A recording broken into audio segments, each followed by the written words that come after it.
Hey everyone, and welcome back for another deep dive with us. Today, we're going to be tackling a topic that's really fascinating, but also super important, and that is triple-negative breast cancer, TNBC for short.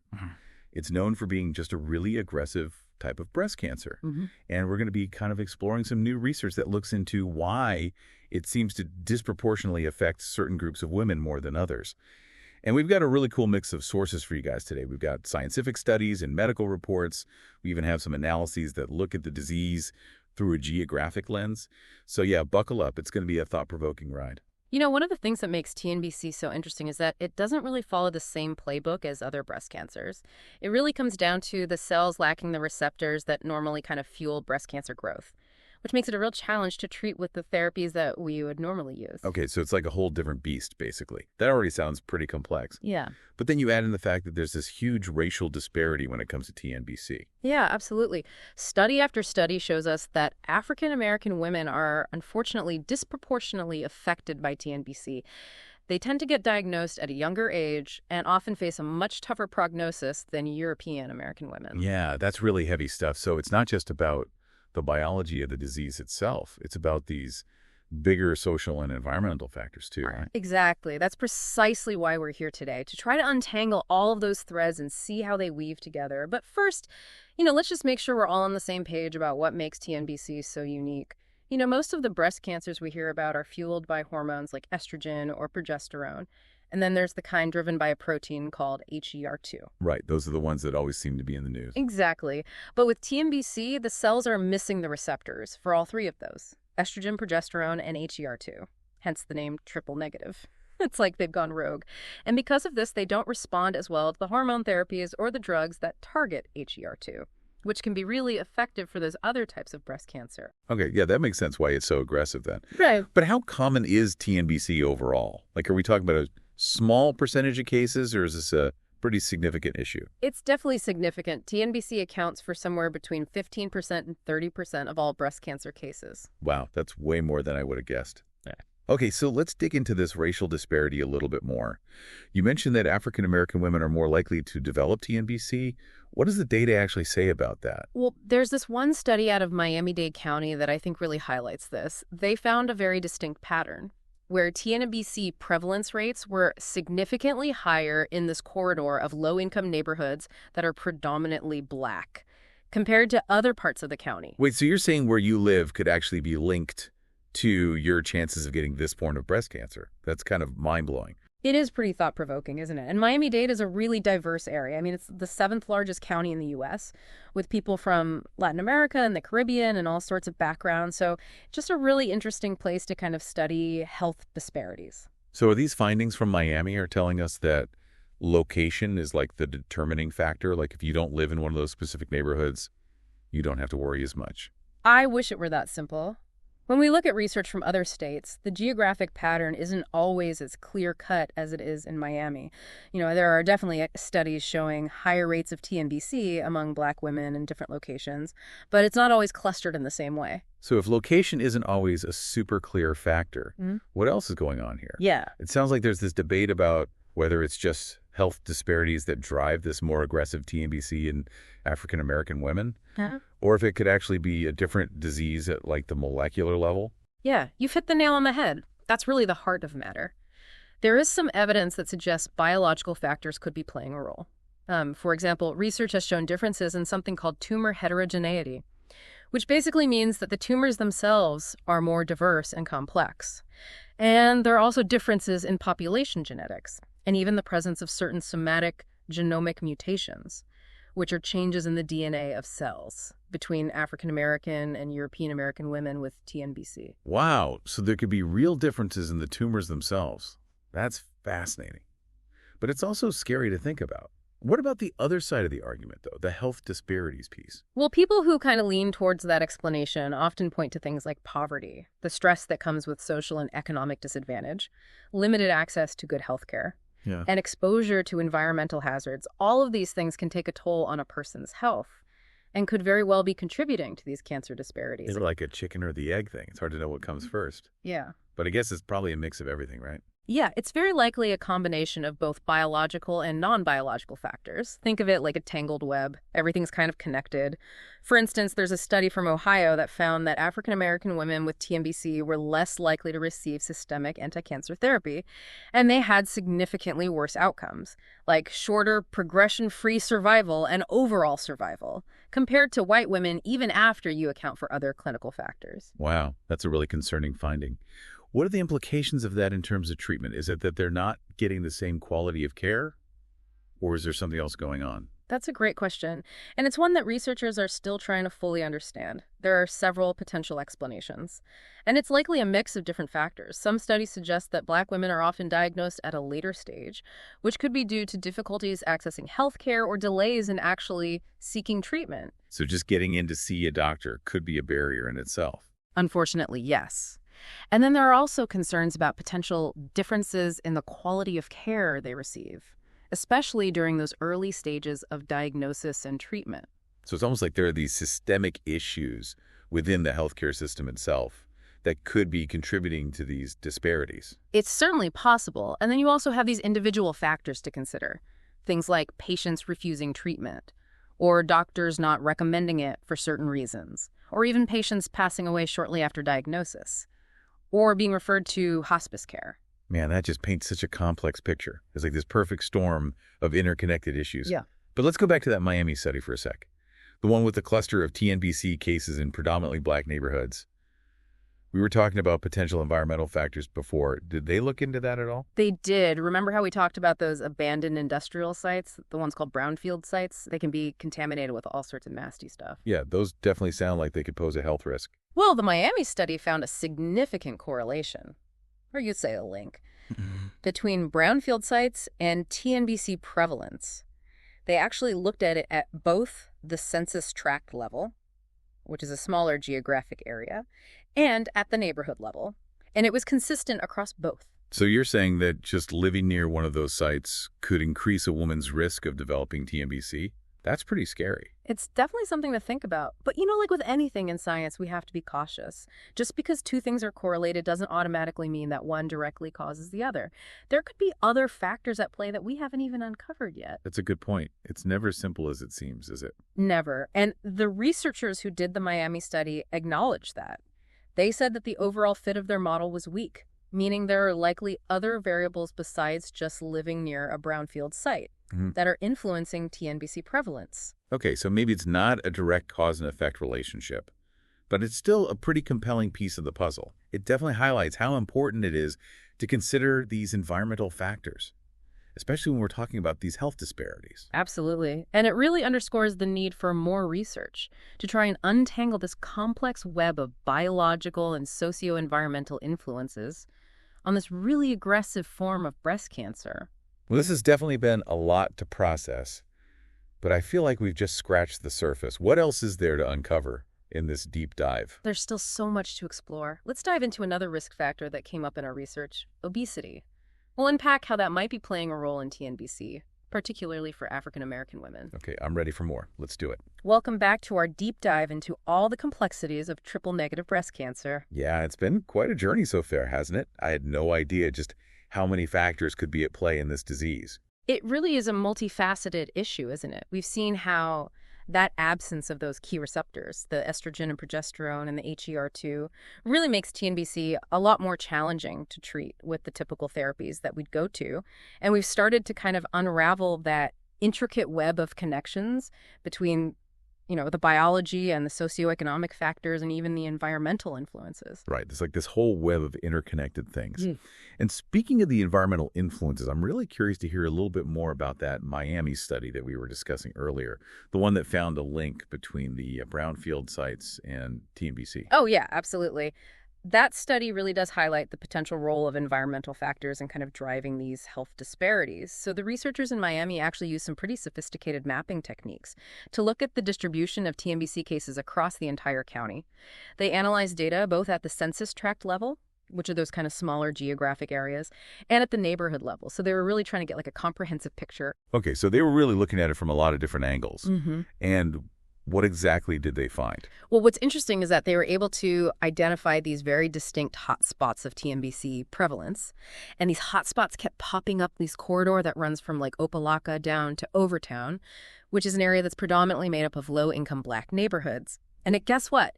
That same corridor also happens to have a really high concentration of brownfield sites. Oh, wow, no way. So you're telling me that there's like a connection between these areas with higher rates of TNBC and the presence of these potentially contaminated industrial sites. Exactly. The researchers actually found a statistically significant association, you could say a link, between the proportion of brownfield area within a census tract or a neighborhood and the prevalence of TNBC in that same area. Wow. So there's a pretty strong connection there. Do they have any idea why that might be? Like, what kind of stuff is lurking in those brownfield sites that could be causing this? Yeah, well, that's the million-dollar question, isn't it?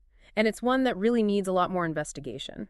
You know, brownfield sites can be contaminated with all sorts of hazardous substances. I'm talking things like heavy metals and solvents and pesticides. The list kind of goes on and on. And we already know that exposure to certain environmental toxins can definitely increase the risk of various cancers. That makes sense. But I guess it's always important to remember that correlation doesn't equal causation, right? Just because these things are linked doesn't mean that one automatically causes the other. Oh, you're absolutely right. There could be other factors at play that we haven't even considered yet. And the researchers themselves were very careful to point that out. They acknowledged that the overall fit of their model was weak, which basically means that there are probably other variables, besides just brownfield exposure, that are influencing TNBC prevalence. Okay, so it's not a super straightforward cause and effect relationship. But it's still kind of alarming to think that something like living near a polluted industrial site could potentially increase your risk of developing this form of cancer. Yeah, I agree. It definitely raises some concerns about, environmental justice. The idea that everyone should have equal access to a clean and healthy environment. Right, because if these brownfield sites are disproportionately located in low-income neighborhoods and communities of color, then it's those communities that are bearing the brunt of those health risks. Exactly. And it really speaks to the need for policies and regulations that protect those vulnerable communities from environmental hazards. So this Miami study really focused on brownfield sites. Yeah. But are there other environmental factors that could be playing a role in these TNBC disparities? Oh, absolutely. There's actually a growing body of research looking at things like air pollution and water contamination and even exposure to pesticides, all of which have been linked to an increased cancer risk in a lot of different studies, and those exposures aren't always evenly distributed. Right, like you might be more likely to live near a highway or an industrial area if you're in a low-income neighborhood. Exactly. And then there are the historical factors that we have to consider as well. Things like redlining, that discriminatory housing practice that denied loans and services to people of color, have actually created some really lasting environmental disparities. Wow. So even something that happened, decades ago can still have an impact on people's health today. It's true. It's a reminder that these health disparities are often very deeply rooted in systemic inequalities. And addressing them requires us to look beyond just the individual level. We have to tackle those bigger societal issues. Okay, so we've talked a lot about the challenges and the disparities that exist when it comes to TNBC.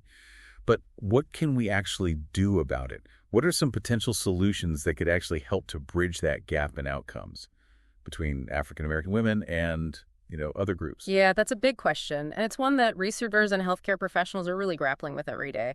But based on what we know so far, it seems like early detection and timely intervention are absolutely critical. Right, because if you can catch it early, you have a much better chance of treating it successfully. Exactly. And this is where access to quality healthcare becomes so important. Unfortunately, we know that a lot of women, particularly those from underserved communities, face significant barriers in getting the care they need. So addressing those systemic barriers is like a huge part of the solution.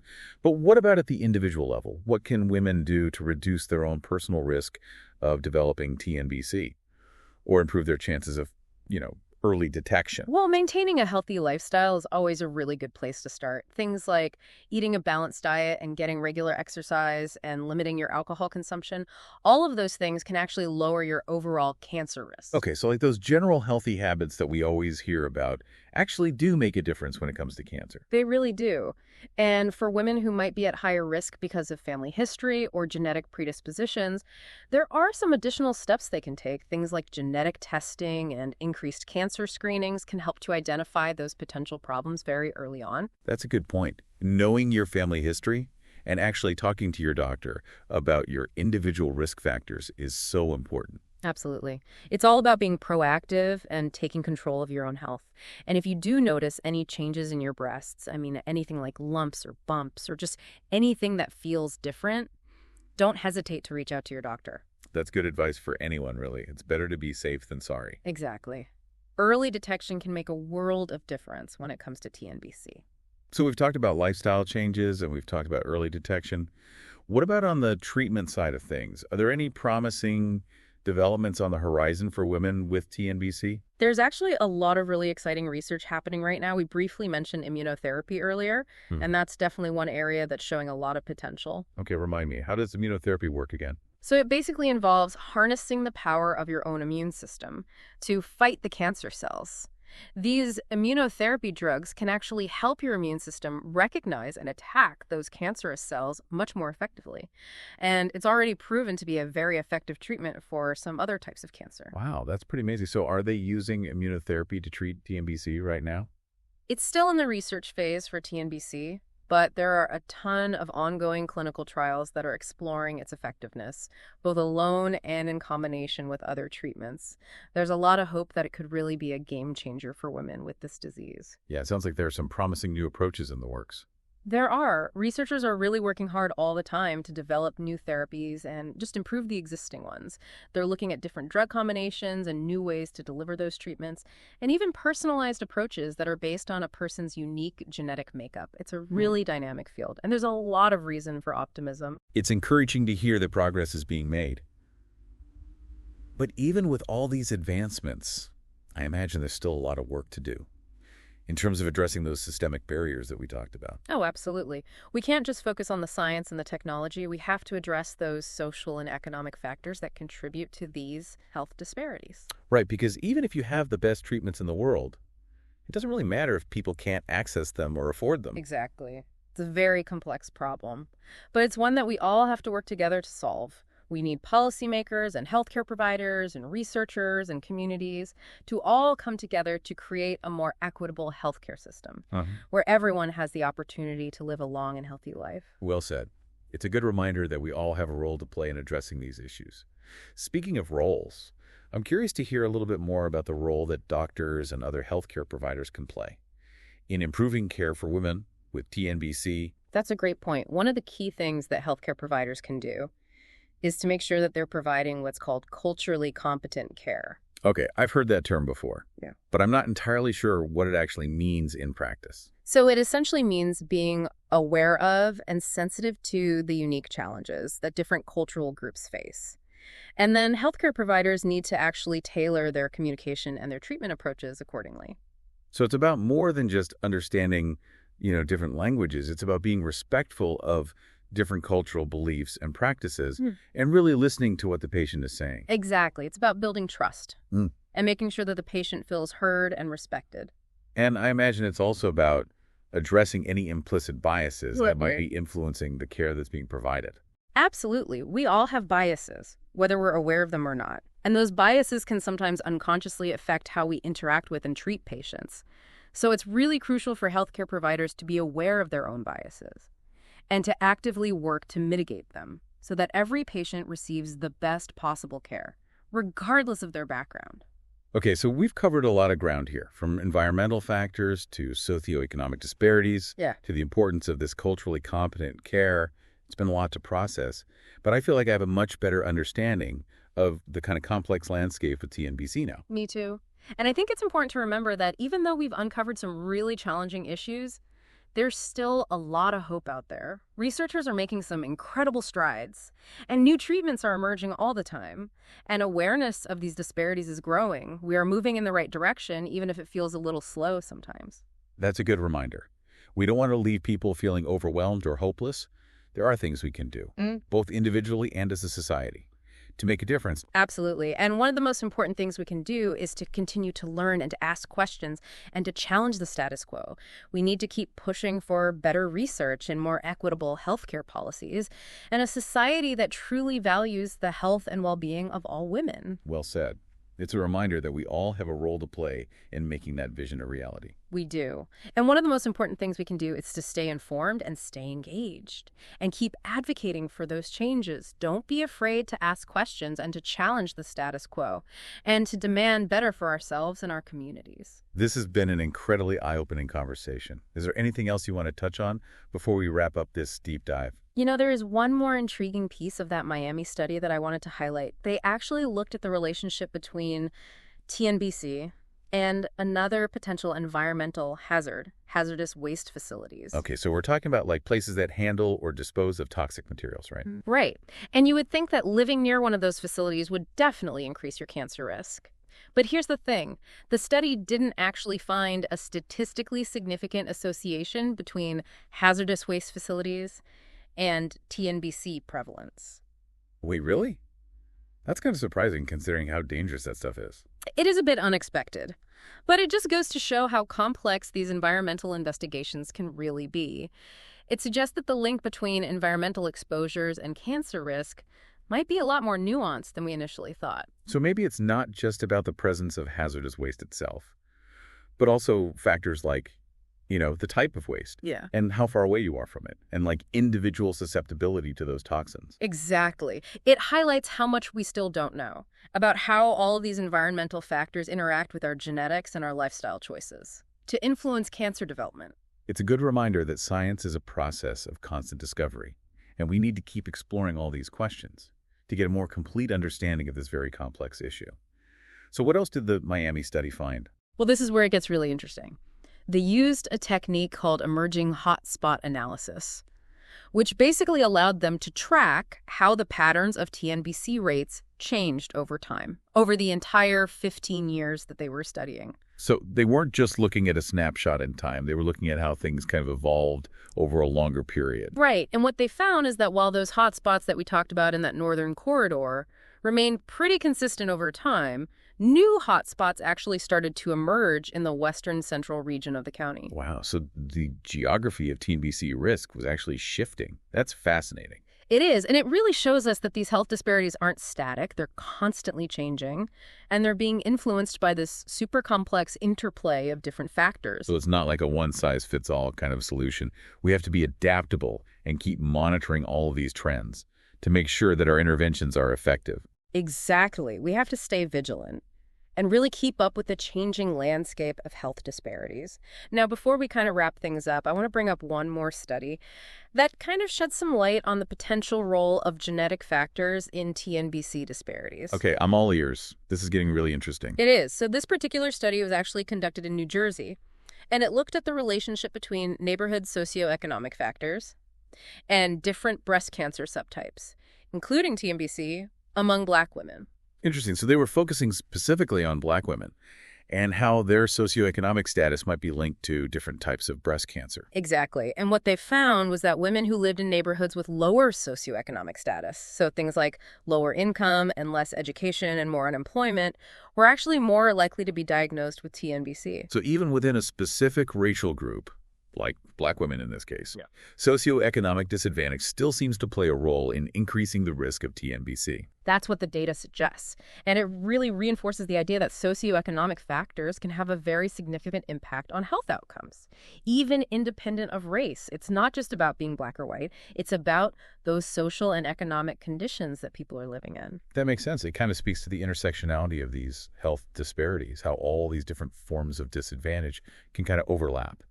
Create these unique challenges for certain groups. Exactly. It's very rarely just one thing that's causing these disparities. It's usually a combination of biological and social and environmental and economic forces. It's a complex web, and we need to address all of those threads if we want to truly create a more equitable healthcare system. Well said. Now, as we kind of head into our final segment, let's shift gears a little bit and explore some of the potential interventions and strategies that can actually help to bridge that gap in TNBC outcomes. We've uncovered a lot of really challenging issues, but there are things we can do to make a difference. Yeah, I'm ready to hear about some solutions. Let's do it. Welcome back to the Deep Dive, everybody. We have been on quite a journey exploring the very intricate world of triple-negative breast cancer. And I feel like we've uncovered so much already. It's been eye-opening, to say the least. Yeah, it's been a deep dive in every sense of the word, hasn't it? We've really tried to untangle the biological complexities of TNBC and then unpack all of those socioeconomic and environmental factors that contribute to those unequal outcomes that we've been talking about. Yeah, we've also talked about, the crucial role of catching things early and getting the right treatment at the right time, and even planning for end-of-life care, which isn't always an easy conversation to have. But now in this final segment, I'm really eager to hear about some potential solutions. Yeah. What can we actually do to bridge this gap in TNBC outcomes? Yeah. And really create a more equitable future for all women facing this disease? That's the million-dollar question, isn't it? There's no quick fix. It really requires a multifaceted approach, one that tackles those individual risk factors we've discussed, but also those kind of systemic inequalities that are kind of baked into our society. So let's start with the individual level. What can women do to either reduce their risk of TNBC or to improve their chances of early detection? What kind of advice would you give to someone listening right now who's thinking, okay, this is scary stuff. What can I do to protect myself? Well, the good news is that we do have some control over certain aspects of our health. Maintaining a healthy lifestyle is a really powerful tool.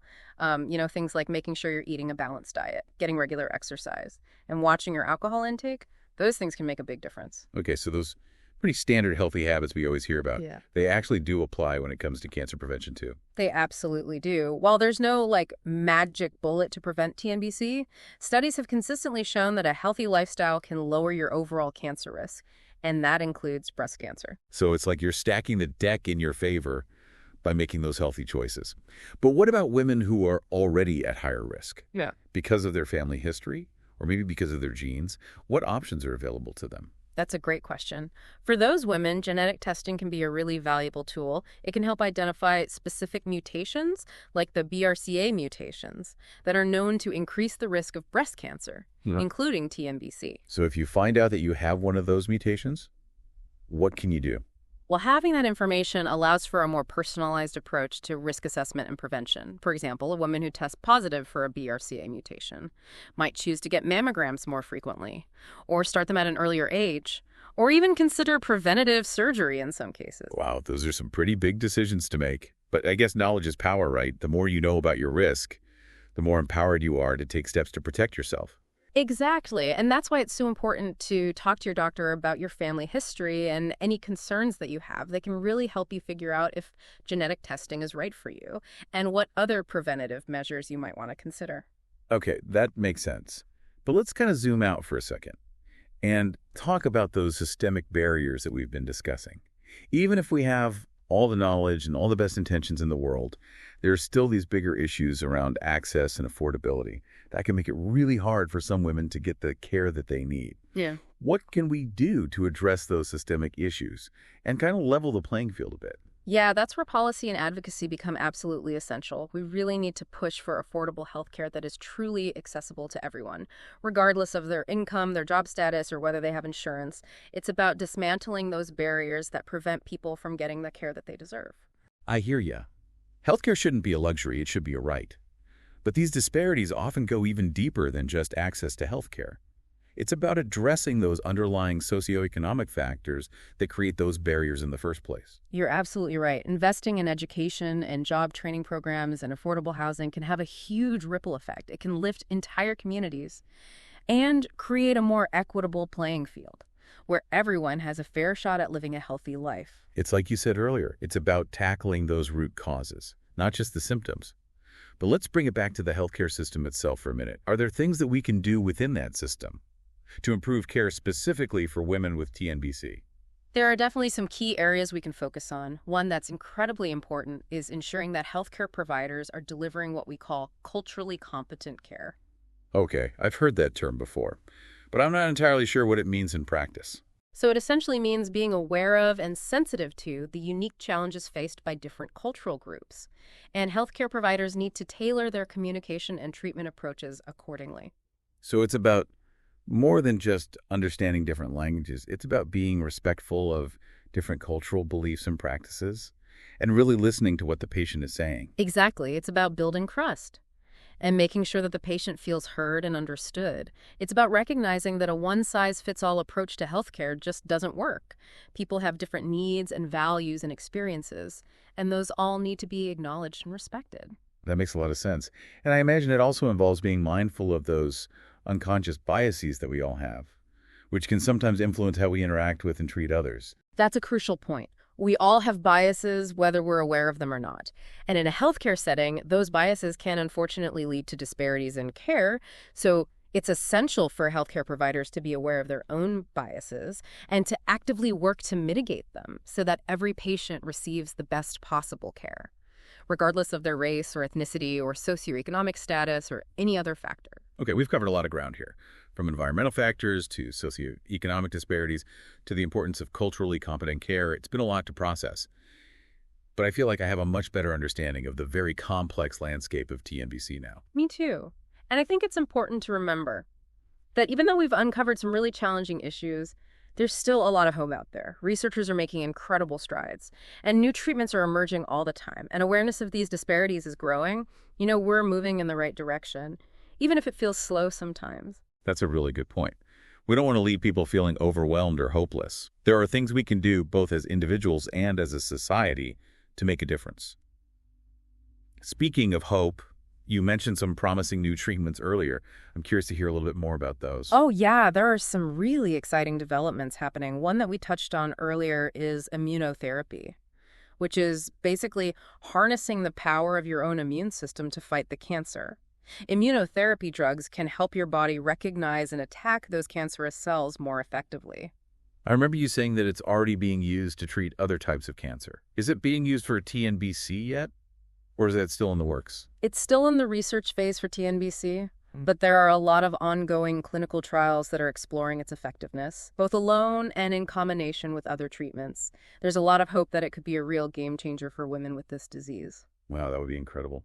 Are there any other new approaches that are being explored? Oh, absolutely. It's a really dynamic field, and researchers are constantly working to develop new therapies and just improve the existing ones. They're looking at different drug combinations and new ways to deliver treatments, and even personalized approaches based on a person's unique genetic makeup. It's a really exciting time to be involved in cancer research. It's so encouraging to hear that progress is being made.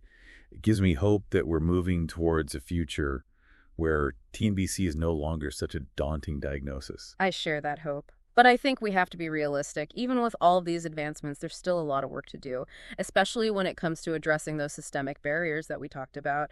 We can't just focus on the science and the technology. We have to make sure that those innovations are accessible to everyone. Right. What's the point of having these groundbreaking treatments if only a select few can actually benefit from them? Exactly. It's about equity and it's about justice. And it's about recognizing that health disparities are a societal issue that requires a collective effort to solve. We need policymakers and healthcare providers and researchers and communities to all come together to create a more just and equitable healthcare system where everyone has the opportunity to live a long and healthy life. I love that. It's a powerful reminder that we all have a role to play in making that vision a reality. We do. And one of the most important things we can do is to stay informed and stay engaged and keep advocating for those changes. Don't be afraid to ask questions and to challenge the status quo and to demand better for ourselves and our communities. Well said. This has been an incredibly informative and thought-provoking deep dive. Thank you so much for sharing your expertise with us today. It's been my pleasure. And to all the women out there who are listening and maybe feeling a bit overwhelmed or scared after hearing all of this, please know that you are not alone. There are resources available, and there are people who care, and there is hope. There is. And don't be afraid to reach out for support. Talk to your doctor, connect with a support group, or find an organization that can provide information and guidance. Yeah, that's such important advice. And remember, knowledge is power. The more you know about TNBC, the more empowered you are to make informed decisions about your health. That's exactly right. Well, this has been an incredible journey. Thank you again for joining us on this deep dive into the complexities of triple-negative breast cancer. Until next time, stay curious and keep diving deep.